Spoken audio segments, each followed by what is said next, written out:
पुणे से NCP सांसद सुप्रिया सुले ने प्रतिक्रिया देते हुए कहा कि पुणे में अपराध बढ़ा है, सरकार आत्मचिंतन करे। कोयता गैंग क्यों नहीं रुक रहा। आगे सुले बोले कि डबल इंजन सरकार का ही डेटा बता रहा है कि क्राइम बढ़ा है। बस मेट्रो पर भरोसा दिलाए, पुणेकरों पर कोई अतिरिक्त बोझ नहीं पड़ेगा। आखिर में उन्होंने मांग की कि अपराध पर ऑल पार्टी मीटिंग बुलाई जाए। आइए सुनते क्या कहना है सुप्रिया सुले का।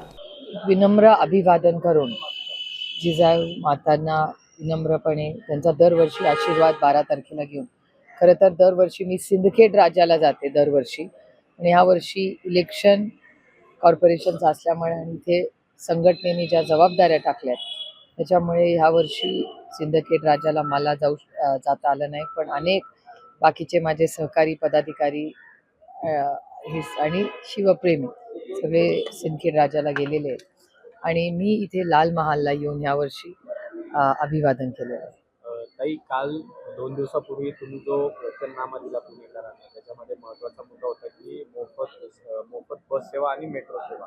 त्याच्यावर काल मुख्यमंत्र्यांनी पुण्यामध्ये टीका केलेली आहे. जी घोषणा प्रत्यक्षात येऊ शकत नाही अशा पद्धतीची घोषणा केलेली आहे. मतदारांना बोलवण्याचा प्रयत्न अजित पवारांनी केलेला आहे असं ते म्हणतात आणि आता ते आमच्यावर बोलतायत, पण 15 तारखेनंतर त्यांची गोष्टी बंद होईल असं मुख्यमंत्र्यांनी तुमच्या घोषणेवर उत्तर दिलं. बघा, ही लोकशाही आहे. लोकशाहीमध्ये प्रत्येकाला बोलायचा अधिकार असतो, त्याच्यामुळे लोकशाहीमध्ये ह्या गोष्टी होत राहतात. पण जो शब्द आम्ही पुणेकरांना दिलेला आहे तो आम्ही 100% पाळणार. कारण का ती जी अनाऊन्समेंट आम्ही केलेली आहे ती पूर्णपणे आम्ही अभ्यास त्याचा पूर्ण करून त्यातले जे तज्ज्ञ आहेत त्या तज्ज्ञांचं मदत घेऊन पूर्ण अभ्यास करूनच कुठलाही बोजा हा अतिरिक्त पुणेकरांवर पडणार नाही, त्या पद्धतीने आम्ही ती घोषणा केलेली आणि ती घोषणा नाही आहे, ती फार काय अवघड नाही आहे त्याची अंमलबजावणी करतो. परवानगी घेणं किंवा त्याचा अधिकार हा मुख्यमंत्री किंवा मग स्थानिक लोकप्रतिनिधींना नसतो, त्याच्यासाठी एक वेगळी एजन्सी असते त्यांची जी परवानगी लागते असं त्यांचं म्हणणं. आम्ही कन्व्हिन्स करू ना, जर लोकहिताचं काम असेल तर त्याच्यात सरकार का नाही म्हणेल, कुठलंही सरकार नाही का म्हणेल. गेल्या काही दिवसांपासून म्हणजे दोन्ही राष्ट्रवादी विरुद्ध भाजप असा वाद पुण्यामध्ये दिसतोय. आरोप करणारा होत आहे. अजितदादा सारखं भाजपच्या कारभारावर प्रतिष्ठेने उपस्थित करतात सभांमधून, पत्रकार परिषदेमधून. काल त्यावर सुद्धा सीएम असं म्हणाले की दादा फक्त बोलतात, माझं काम बोलतो पुण्यामध्ये.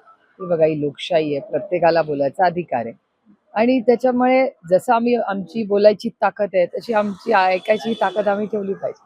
मुख्यमंत्री देवेंद्र फडणवीस असंही म्हणतायत की जे गुन्हेगारी संपवण्याची भाषा करतायत तेच गुन्हेगारांना तिकीट देत आहेत. माझी तर मुख्यमंत्र्यांकडून अपेक्षा होती की त्यांनी महाराष्ट्रातली आणि पुण्यामधली गुन्हेगारी थांबावी. मग का ती गुन्हेगारी थांबत नाहीये पुण्यात? कोयता गँग का शांत बसत नाही? आणि पुण्यातला क्राईम हा काय आजचा नाहीये. पुण्यातला क्राईम गेले यांचं सरकार आल्यापासून वाढलाय आणि डेटा माझा नाहीये, हा भारत सरकारचा डेटा आहे आणि डबल इंजिनचं सरकार आहे ना, केंद्रातही त्यांचंच सरकार आहे, इथेही त्यांचंच सरकार आहे. त्यांचंच सरकारचाच डेटा सांगतो की पुण्यात क्राईम वाढलेला आहे.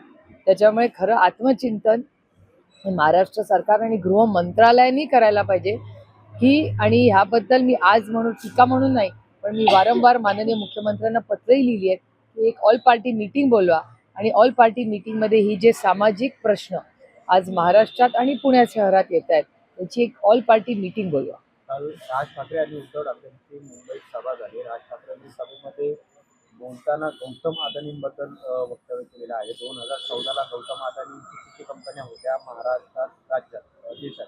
आता ते कैक पटीनं वाढलेल्या आहेत. म्हणजे 2014 पासून नरेंद्र मोदी सरकारमध्ये आल्यानंतर गौतम अदानींसाठी पायघड्या घालण्यात आलेल्या आहेत असं त्यांनी काल भाषणामध्ये व्हिडिओ दाखवले. प्रत्येकाचं एक मत असू शकतं, नाही, लोकशाही आहे आणि लोकशाहीत प्रत्येकाला मत मांडण्याचा अधिकार आहे, त्यामुळे त्यांना जे योग्य वाटलं ते बोलले. मुख्यमंत्री देवेंद्र फडणवीस असं म्हणतात की खरं तर युती धर्म आम्ही पाळतोय, मात्र दादांना समोर पराभव दिसतोय, त्यांच्यामुळे त्यांचा समतोल बिघडतोय, कारण त्यामुळे ते टीका करायला लागले. लोकशाही आहे, इलेक्शन मध्ये लोकशाहीमध्ये प्रत्येक जण बोलतोच ना. त्याचबरोबर ते असंही म्हणतात की घोषणा करणं खूप सोपं असतं, कुणाच्या बापाचं काय जातंय, मी पण आता महिलांसाठी मोफत विमान सेवा करणार, घोषणा करायला काय जाते त्यांनी वक्तव्य केले. ज्यांना पडायची किंवा निवडून न येण्याची शक्यता जास्त वाटते की अशा हवेत घोषणा करतात असे ते असं म्हणाले. हो, कदाचित त्यांचाही अनुभव असेल ना. 15 लाख रुपये प्रत्येकाच्या अकाउंटमध्ये ते घालणारच होते, त्याच्यामुळे त्यांचा अनुभव असेल, काही कदाचित असूही शकतो. आमचा अनुभव आणि आमचं काम हे अर्थातच वेगळं आहे. आम्ही जे जे शब्द दिलेत ती नेहमीच पाळलेली आहेत. सरसकट कर्जमाफी ही 70,000 कोटी रुपयाची आम्ही केलीच ना. त्यांनी शब्द दिला पण दिलेली नाही. ते असं म्हणतात की दोन्ही भाऊ जर माझ्यामुळे एकत्रित आले असेल तर बाळासाहेब ठाकरे मला आशीर्वाद देत असतील, मात्र बहीण आणि भाऊ हे माझ्यामुळे जर एकत्रित आले असेल हे 15 तारखेच्या नंतर कळेल. आणि आले असतील तर ते धन्यवाद देतात की नाही हे बघावं लागेल. अहो भाषणामध्ये इंटरव्ह्यूज, आजकाल भाषणं कमी झालीत, इंटरव्ह्यूज वाढलेत महाराष्ट्रात, बघते मी सगळ्या चॅनलवर. ही लोकशाही आहे ना, प्रत्येकाला मत मांडायचा अधिकार आहे ना. मला असं वाटतं महाराष्ट्रात आम्ही बहीण भाऊ किंवा हे दोन भाऊ काय करतात याच्यापेक्षा जास्ती मोठी आव्हानं आज राज्यासमोर आहेत. आणि ती काय फक्त याच्यासाठी सीमित नाही आहेत. आज जगामध्ये जे चाललंय, आज टॅरिफ जर 500% जर झाला तर तुमच्या आणि माझ्या दैनंदिन आयुष्यात काय मोठी आव्हानं येणार आहेत. आज आपल्या एक्सपोर्ट पॉलिसीमध्ये आपली मैत्री ही अमेरिकेबरोबर जास्त होती, तिथे आपलं नातं वाढवत होतो आपण. चायनावर एम्बार्गोज आपण लावले होते इम्पोर्ट्सवर. आता ह्या परिस्थितीमध्ये जर चायनाची पॉलिसीबद्दल आपल्याकडून बदल झाला तर आत्मनिर्भर भारतच्या पॉलिसीचं काय होणार, ज्याचा डायरेक्ट इम्पॅक्ट पुणेकरांवर होणार आहे.